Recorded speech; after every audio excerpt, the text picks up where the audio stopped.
like I said, we have a new camera. Am I in the way or not? Yes, but that's okay. Make sure your good side is to the camera because it's got better resolution now. So. I don't have a good. Well, front center. Well, Claudette Colbert, the actress, refused to be photographed if her left side was facing the camera. Absolutely refused. Always had to be her right side.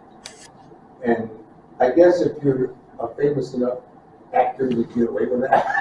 But like I said, one of the funniest things, but not funny, was I had a client, never had gone through for a while. One day he says, "Is there anything you could do like those pimples on your lip?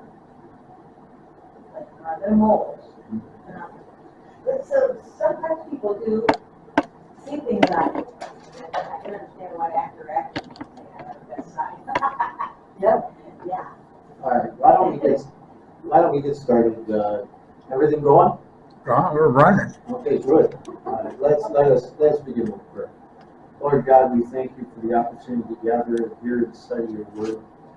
May it inspire us and help us through this Lenten journey, and may it strengthen us for your service this day and all days to come. Amen. All right. This is going to be a Bible study that's focused on Lent. First of all, to understand it, the book of John stands on its own. Matthew, Mark, and Luke are called the Synoptic Gospels. That's because if you lay them next to each other, they pretty much follow the same story, the same timing. The only one technically that doesn't is Luke, because he puts in the birth story. But once you pass the birth story, the three of them pretty much follow the same timeline.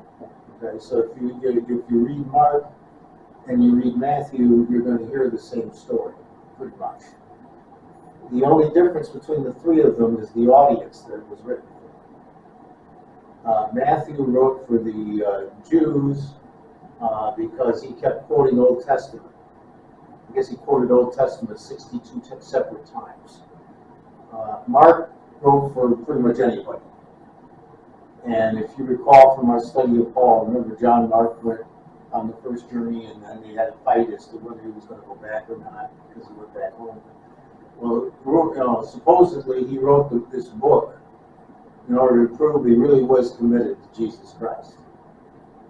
And remember, Luke was a physician who traveled with Paul. So supposedly all of their stuff came from, Matthew was mostly eyesight because he was a disciple. The other two, remember, were never, they'd never seen Jesus alive in his lifetime. So, but those three fit together. John, on the other hand, has an entirely different purpose. The book of John, it stands on its own because it is focused on one thing. That the author says, I am going to prove to each one of you that Jesus is the Son of God. And everything he puts in his book is focused on that, point.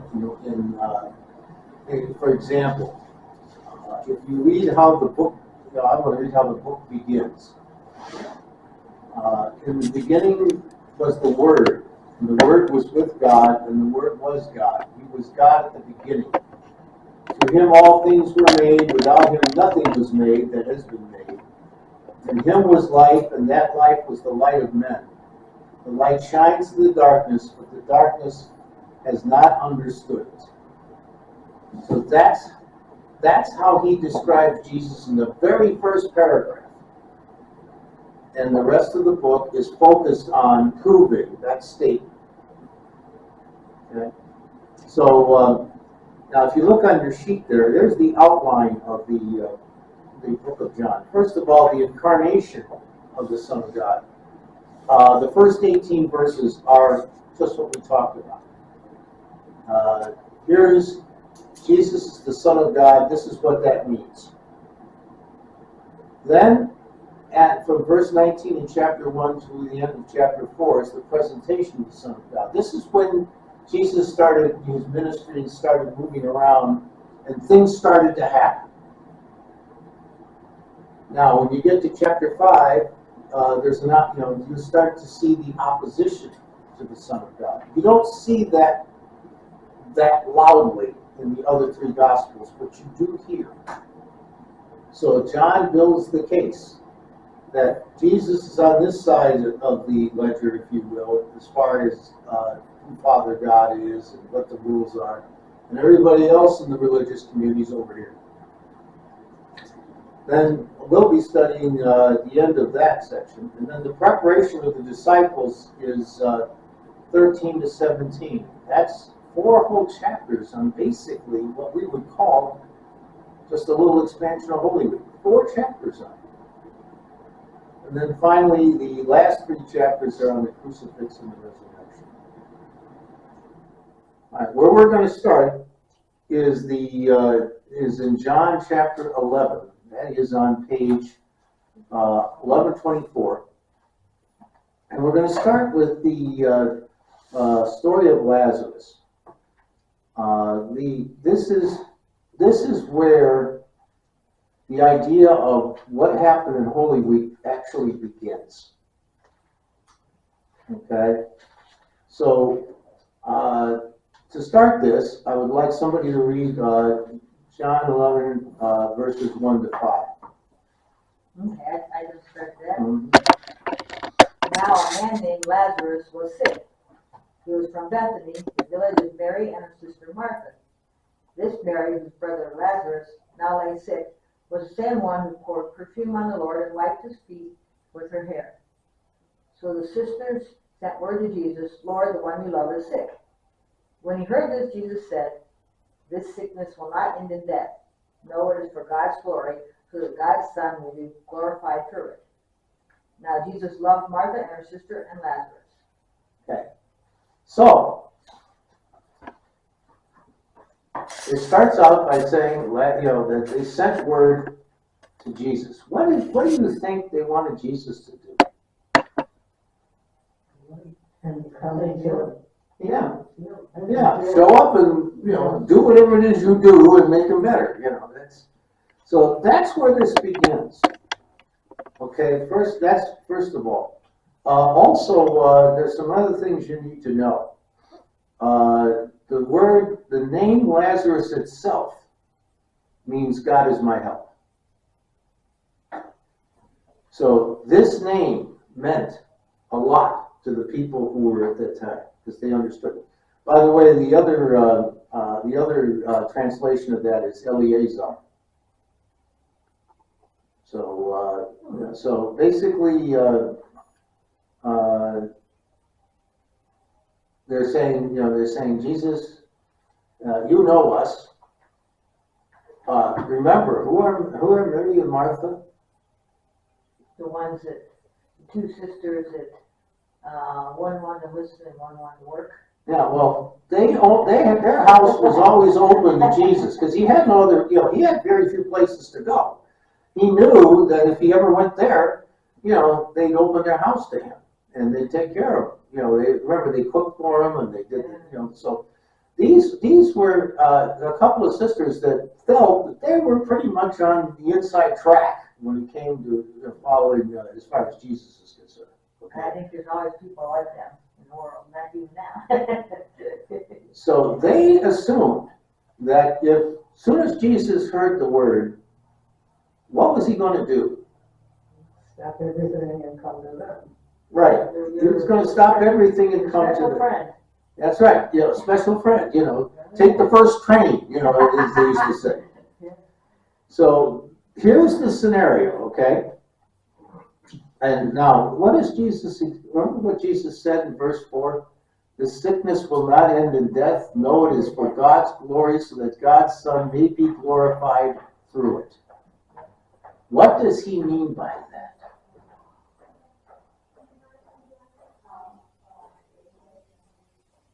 It's kind of like God made it happen on purpose. Exactly. Well, I don't know about on purpose, but the fact that it's happened is going to right. Get his message across. Exactly. Now that it's happened, here's an opportunity to get, John says, for Jesus to put his message across. Exactly. That's right. And Because everybody gets sick. So but the fact is now it's Lazarus who is sick, and Jesus is going to use this as the ultimate teaching moment. That's what he says. All right, now, so now we know what we think is going to happen. So would somebody like to read verses 6 to 10? I'll try. Yet when they heard that Lazarus was sick, he stayed where he was 2 more days. Then he and his disciples, let us go. Said to his disciples, let us go back to Judea. But Rabbi, they said, have all the clothes and Jewish part to stone you, and yet you are going back to them? Jesus answered, are there not 12 hours of daylight? The man who walks by day will not stumble when he sees his world's light. It is when he walks by night that he stumbles, for he has no light. Okay. So, friends of the two sisters, knows Lazarus is sick, and he does what? He Stays wherever he's at. stays where he's at. Doesn't make sense, does it? He knows more than they know. Yeah, That's well- like he's got to know that he's not going to die. Exactly. Well, yeah, but he has to prove it to them. What is that thing that's his name? 12 hours. Okay. Yeah, I don't think I know that. Okay. Here's what that's all about.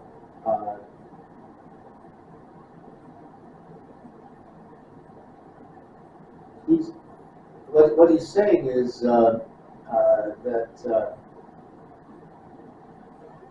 Jesus said something which contains a great and permanent truth. Are there not, he asked, 12 hours in the day?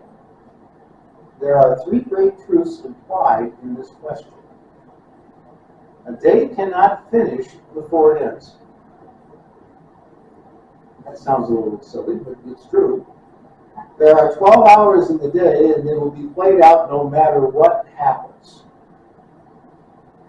The day's period is fixed, and nothing will shorten or lengthen it. It's God's economy of time, and we all have our day, whether it's short or long. That's the first thing. Second thing, if there are 12 hours in the day, there's time enough for everything that needs to be done. There's no need to be hasty. Third, but even if there are 12 hours in the day, there are only 12 hours. They cannot be extended, and therefore time cannot be wasted. There is time enough, but not too much, and the time we have must be used to the utmost. So in other words, he's saying that, there are 12 hours every day. And that's the way they looked at the day, by the way. Every day was 12 hours of daylight and 12 hours of night. Now, we all know with the seasons, that's not always true. But that's the way they saw things. Now, it goes on to say this. Jesus goes on to develop what he has just said about time.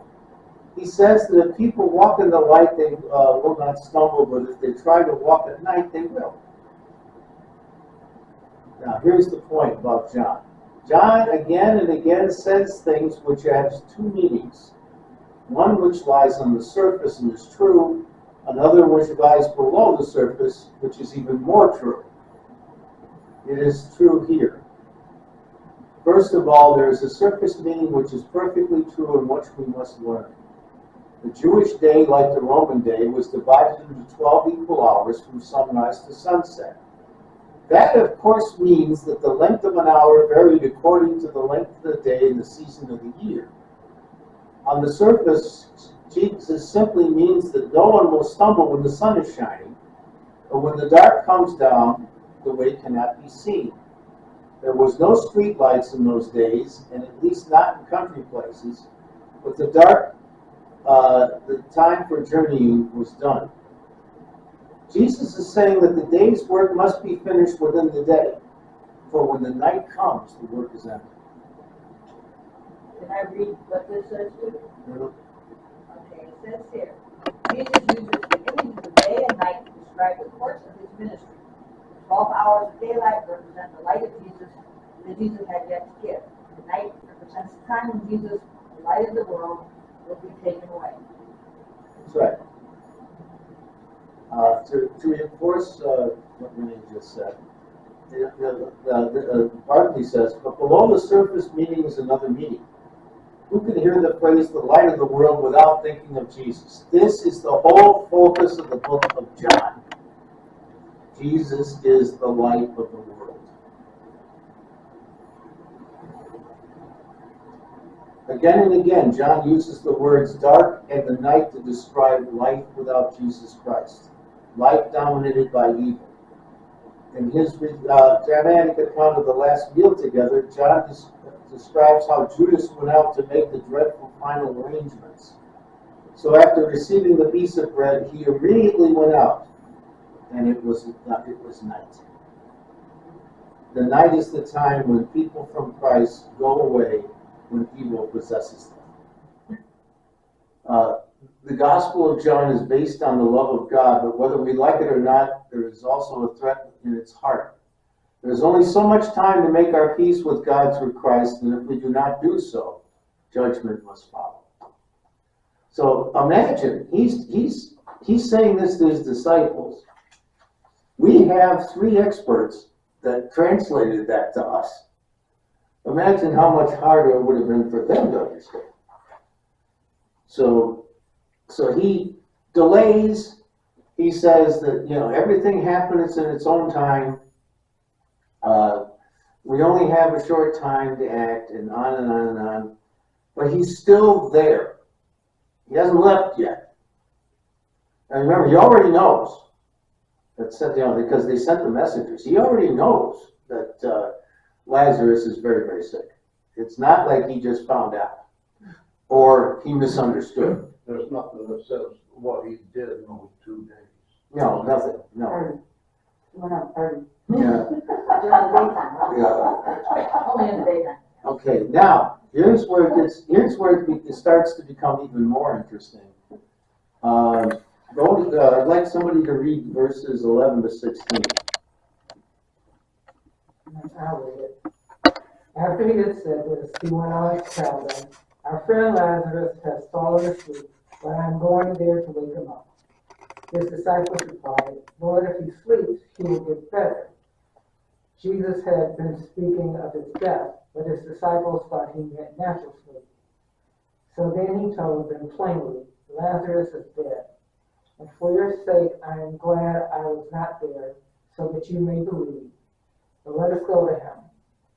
Then Thomas, called Didymus, said to the rest of the disciples, let us also go, that we may die with him. So now, do you see Jesus' plan here? He's saying Lazarus is dead. You know that. So what do you mean by saying, thank goodness I wasn't there?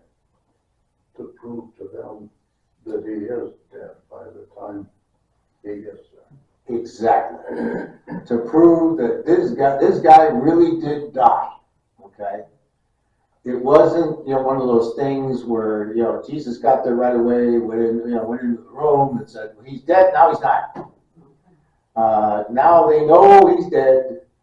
We will see how well they know he's dead. And remember earlier, the disciples were saying, hey, it's not safe. Right. Thomas is saying, hey, okay, if you're going to go, let's all go with him. What do we know about Thomas later on? He was doubting that he had to have physical evidence. Mm-hmm.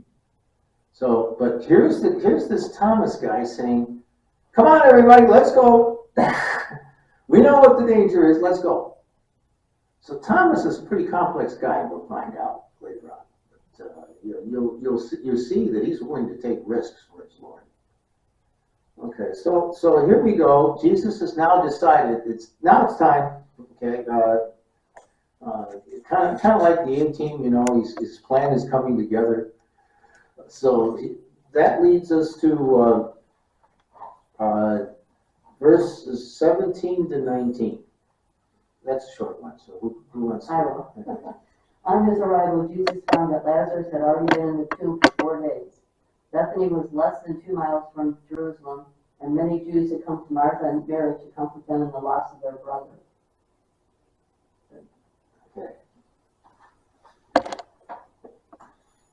Guess what? He's dead. The whole town knows he's dead. Everybody knows. Everybody knows he's dead. They have done the preparations. You know, preparations for death in those days were very, very specific stuff. I mean, you had to put all kinds of ointments on, and there was all kinds of The wrap them up or yeah, there was all kinds of wrappings and whatnot.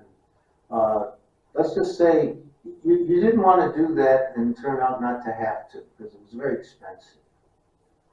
In those days, did they require that they be buried before sundown or, Right. They couldn't bury him on the Sabbath, but it was before sundown and right away because of the climate.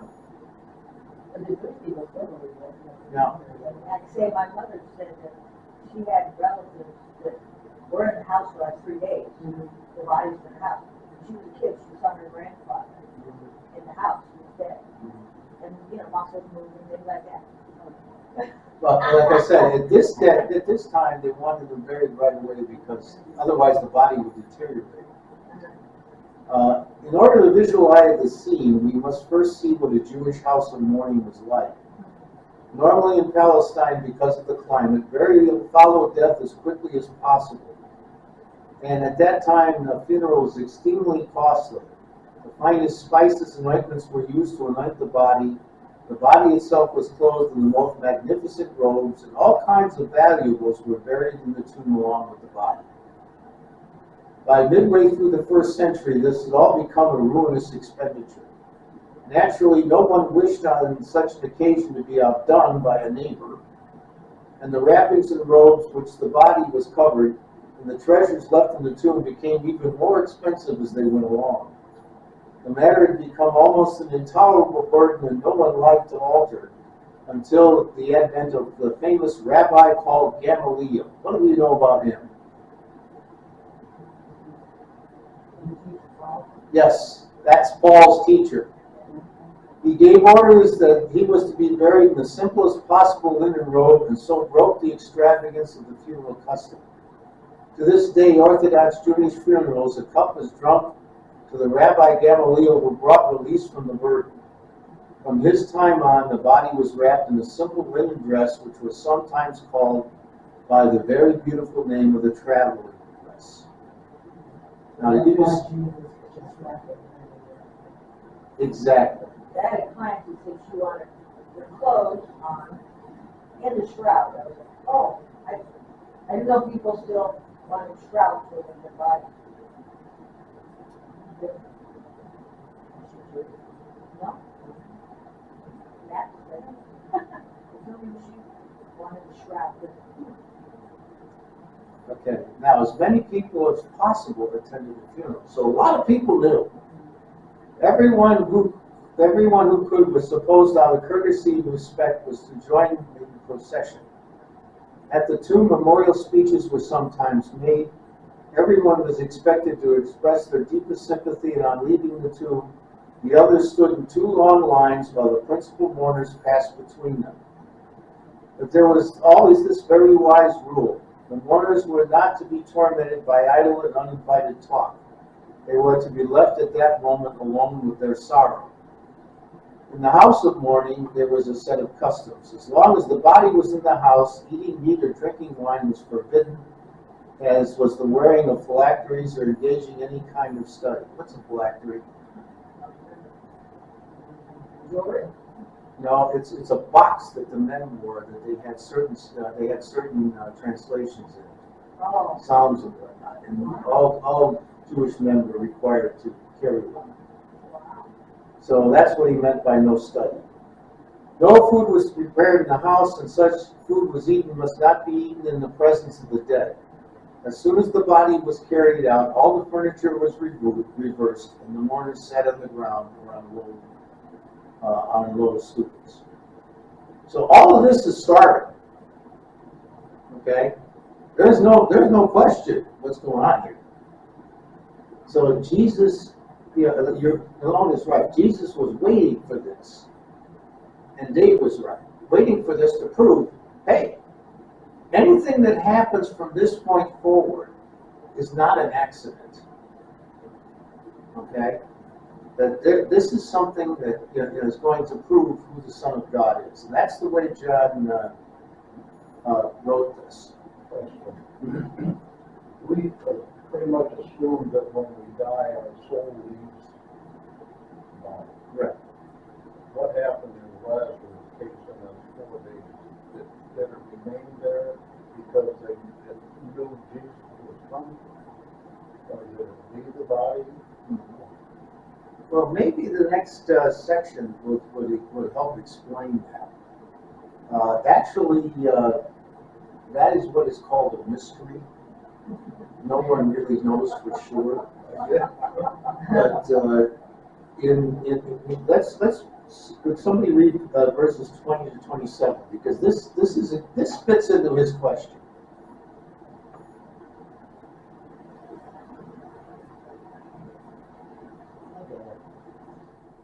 When Martha heard that Jesus was coming, she went out to meet him, but Mary stayed home. Lord, Martha said to Jesus, if you had been here, my brother would not have died. But I know that even now God will give you whatever you ask. Jesus said to her, your brother will rise again. Martha answered, I know he will rise again in the resurrection at the last day. Jesus said to her, I am the resurrection and the life. He who believes in me will live, even when he dies. And whoever lives in and believes in me will never die. Do you believe this? Yes, Lord, she told him. I believe that you are Christ, the Son of God, who has come into the world. So basically, she's in a position that the Jews found themselves struggling with. The Orthodox Jews, like the scribes, believed that once you're dead, you're dead. In fact, what happens, according to that view, is that where does it say that here? Basically, there is a place called Sheol, and you went there, and you were kind of like a zombie, just floating, and you just kind of floated around forever. You never really contacted anybody you ever Kind of saw. like maybe what the Catholics talk about limbo. Yeah, Hanging out there waiting to see what happens to you. yeah, kind of like that. So when Martha declared her belief in the Orthodox Jewish belief that in the life to come, what was happening is the Pharisees had decided that there has to be life after death. But we don't know what it looks like. Okay? We don't know what it looks like. So, but we assume it's there, and so they assume that on the last day, all the people that were God followers would rise. Okay? Which is what we believe. So Jesus suddenly said something which brought the belief in new vividness and a new meaning. He says, I am the resurrection of the life. He who believes in me, even if he has died, and everyone who believes in me shall never die. What exactly did he mean? Not even a lifetime's thinking will reveal the full meaning of this, but we must try to grasp as much of it as we can. One thing is clear. Jesus was not thinking in terms of physical life. Or speaking physically, it is not true that those that believe in him will never die. Christians experience physical death just like everybody else. First of all, then, Jesus was thinking of the death of sin. He was saying, even if people are dead in sin, and even through their sins they have lost all that makes life worth calling life, I can make them alive again. So that's the point. He says, in point of historical fact that is abundantly true, the ecumenical activist A.M. Shurgwin quotes the example of a Japanese criminal, Kokichi Ishii. Ishii had an almost unparalleled criminal record. He had murdered men, women, and children in the most brutal way, Anyone who stood in his way was pitilessly eliminated. Now he was in prison awaiting death. While in prison, he was visited by two Canadian women who tried to talk to him through the bars, but he only glowered at them like a caged and savage animal. In the end, they abandoned the attempt, but they gave him a Bible, hoping he might succeed where they had failed. He began to read it, and having started, could not stop. He read on until he came to the story of the crucifixion. He came to the words, "Father, forgive them, for they know not what they do." And those words broke him. He said, "I was stabbed to the heart and pierced by a 5-inch nail. Shall I call it the love of Christ? Shall I call it his compassion? Like us. I don't know what to call it. I only know that I believed and my hardness of heart was changed." It does not mean to be so dramatic as that. People have become so selfish that they are dead to the needs of others. That's an interesting point.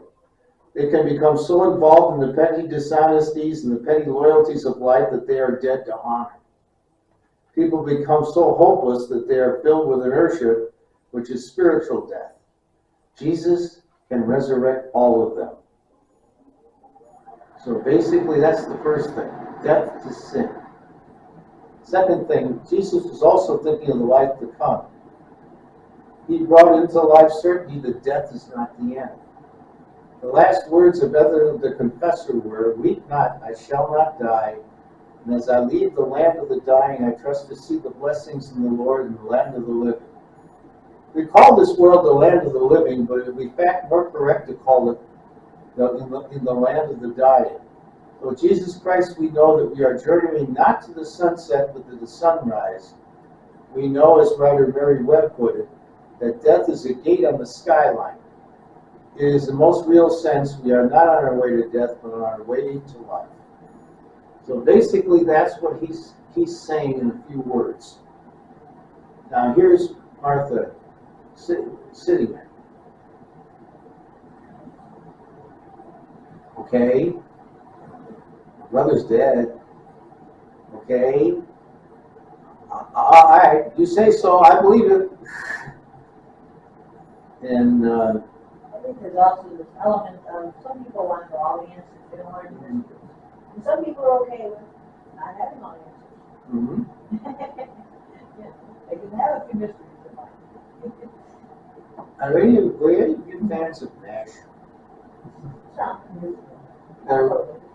Charles Emerson Winchester had this thing about people who had near-death experiences.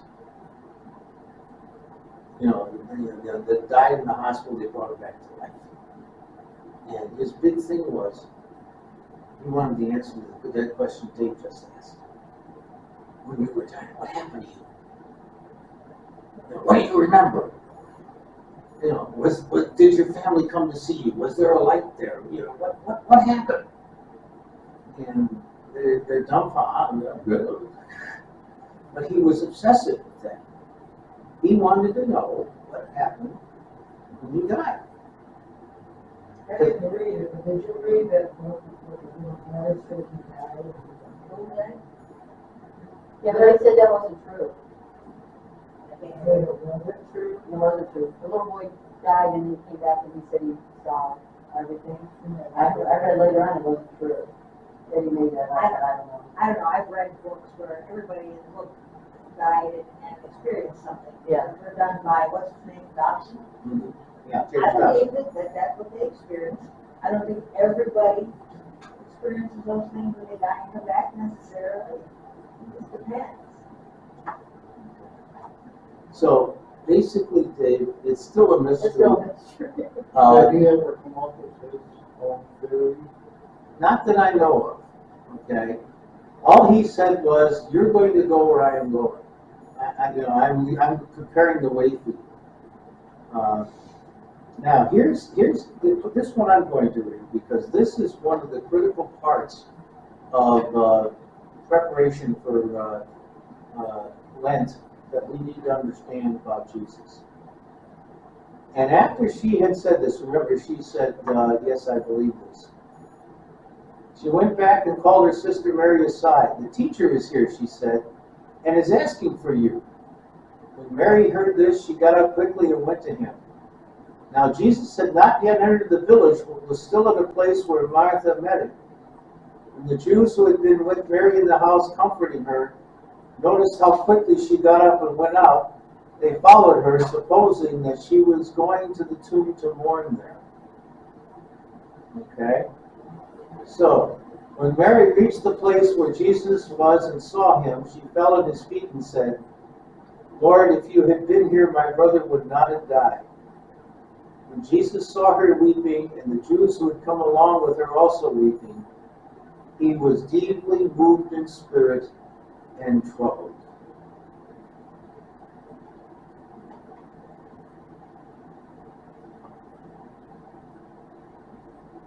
He had emotions.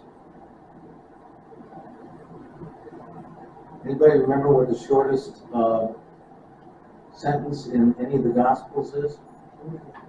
Jesus wept. Over here, yep, right there. It's a little ways from there. Yeah, Jesus wept. Think about this. Did he weep for her? Or, because he already knew what he was going to do. Right. And maybe he wept for the world. That's probably the answer. He saw how, he's the resurrection, he's the life, he has said this. And everybody's running around crying. So some scholars believe that he wept because, hey, it's not getting through. But we are human, and that's what happens. We tend to carry our grief on our sleeve all the time. It's kind of like the other day at work, they were doing a memory care, they were singing "Where in the World" is called Up Yonder. When they got near the end, I said, we got to get louder now. Yeah. We're excited, we're happy. We're going to be there soon. Mm-hmm. It's not just like the roll is called Up Yonder, I'll be there. No, get louder, you're happy. But see, it's hard for people to understand. Well, that hymn is written in that tune and tempo with that in mind. Yeah. It's not a somber tune. It's hey, let's go.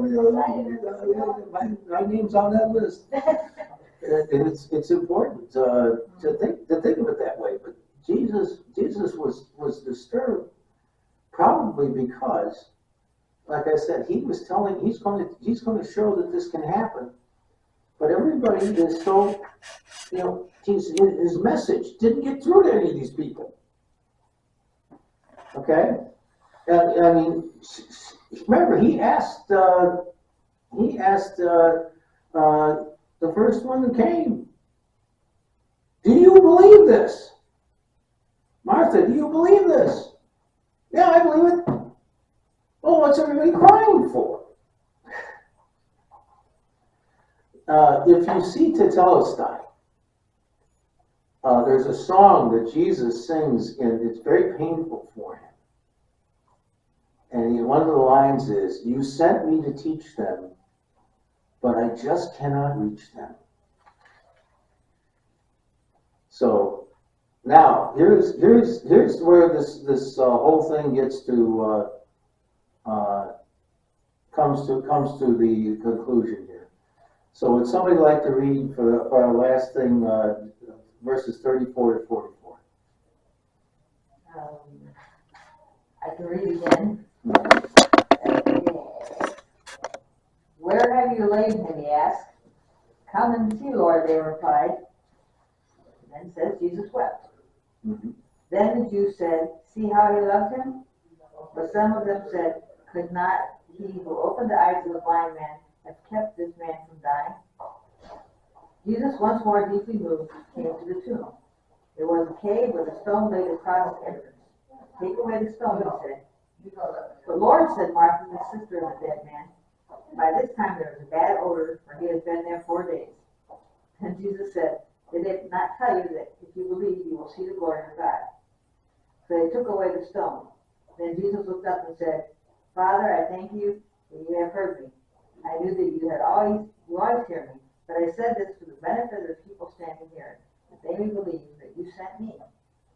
When he had said this, Jesus called in a loud voice, Lazarus, come out.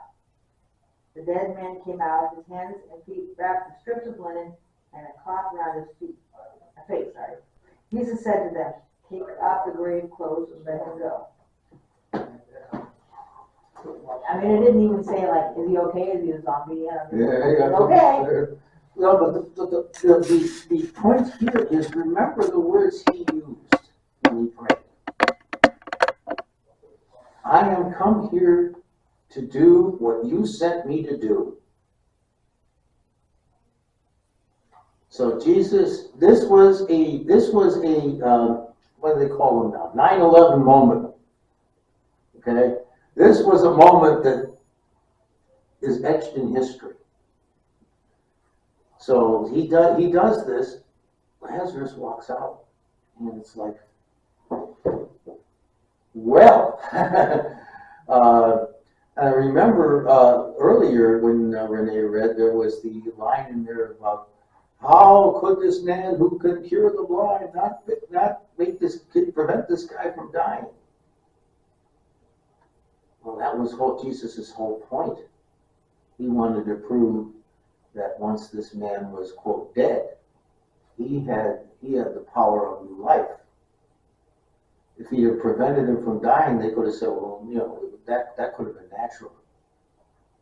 But by waiting for it to play out, the message is 10 times more. Now I'm just going to read 2 more verses, and then I think we'll call it today. Now, what do you think happened? Here's the point. All of this is happening. There's a bunch of people watching this. Okay? If you were one of them, what would you think?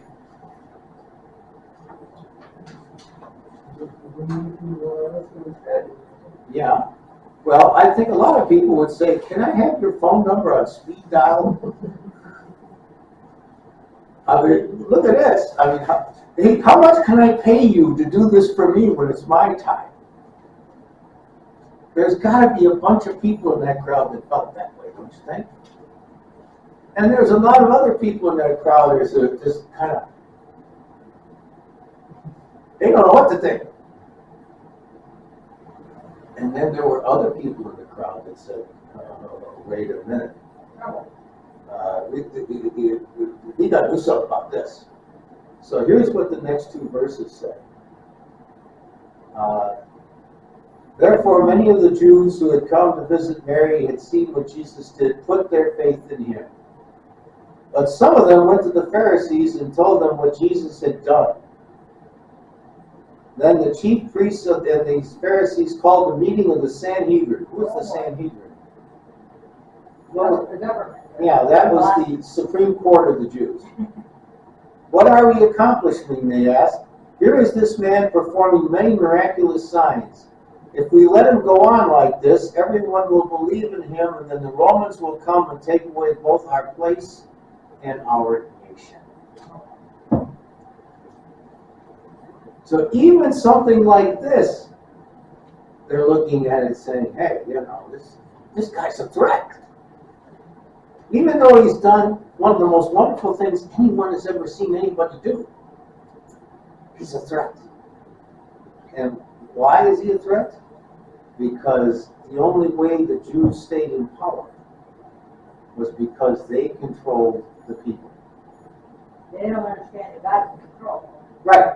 But they controlled the people. And as a result of them controlling the people, what did they get? They get all the perks. People give them money. People give them clothes. People give them a lifestyle. Okay? Technically speaking, teachers were not supposed to be paid back then, but there were ways around it. Caiaphas was living the life of a dream. He had servants, he had everything. And if this Jesus comes along and says that, we don't need these guys, then they're saying, well, then the Romans are going to say, well, what do we don't have to tolerate these people. Because they basically, the way the Romans looked at it, as long as you do your jobs, folks, then we're with you. But the minute you lose control, out. And as history tells us, back a few years after that, that is precisely what happened.